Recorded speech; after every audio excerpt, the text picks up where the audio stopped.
As America approaches its 250th birthday, we are highlighting everyday Arizonans making an extraordinary difference throughout the world. In our Red, White, and You series, I recently had the chance to sit down with two Mesa women who share the same first name and now share a mission that is changing lives thousands of miles away. All the way from America to see you today. When Mesa residents Lori Benoit and Lori Roy traveled to a remote village in Kenya for the very first time, they expected to help. What they did not expect is what they would take away and what they would learn about themselves. It was like a 10-hour welcome party for us. We were going to take our wisdom, our wealth, our knowledge, and it hit us hard that we are not the apex in so many things like we think we are.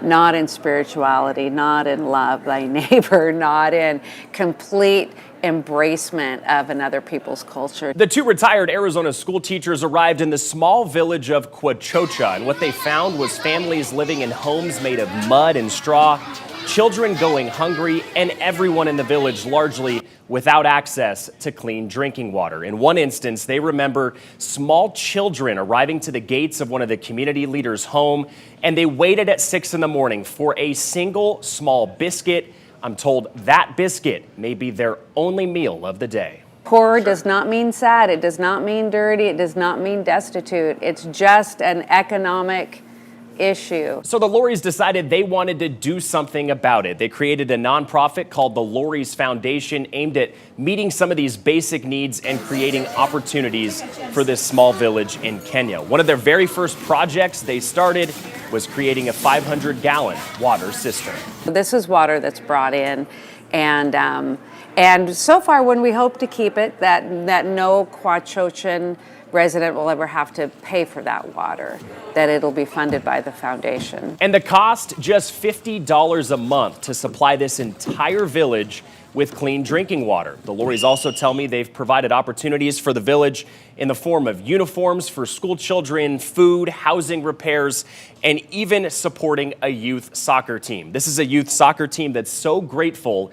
The namesake for their team is that of the women, now making an immense impact on their lives. The only thing they lack is money. They do not lack ability, they do not lack enthusiasm, they do not lack dreams. As America's 250th birthday nears, the Loris tell me that this whole experience has really been a reminder for them of what being an American is all about. It's an opportunity to serve, an opportunity to give, and an opportunity to provide each of these people in this small village a taste of what the American dream is all about. We are quite privileged to be American, but sometimes kids don't appreciate, what it took for them to be here, or how little they had to do with it.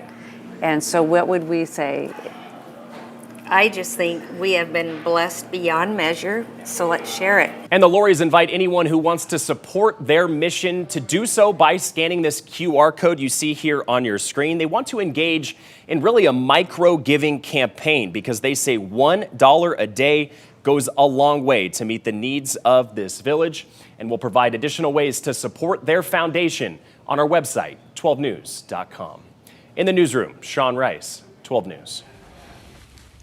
Really special the work they're doing overseas there. As our country gets ready to celebrate 250 years, we want to honor everyday Americans who are helping make our community stronger. It's people who serve, give back, and show up and make a difference. If you know somebody who you think deserves to be recognized, we encourage you to nominate them by scanning the QR code you see here on your screen. You can also email us your submission at connect@12news.com.